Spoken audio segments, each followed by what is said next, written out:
наша страна движется в сторону рыночной экономики, но не в чистом виде. У нас есть отдельные законы, как закон о государственном регулировании цен, законы, связанные с ограничением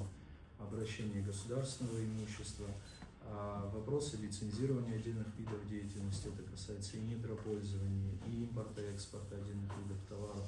Это говорит о том, что на текущий момент государство, и в том числе Народное собрание, наверное, даже в первую очередь Народное собрание Республики Абхазия считает необходимым отдельные виды деятельности постоянно контролировать, держать руку на пульсе,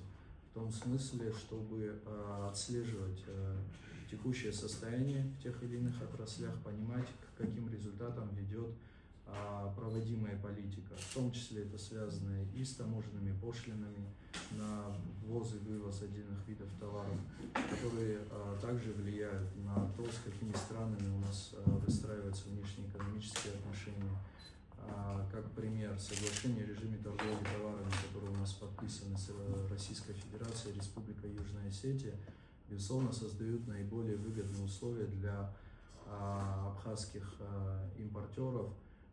для того, чтобы торговать с производителями именно этих государств по сравнению с другими странами.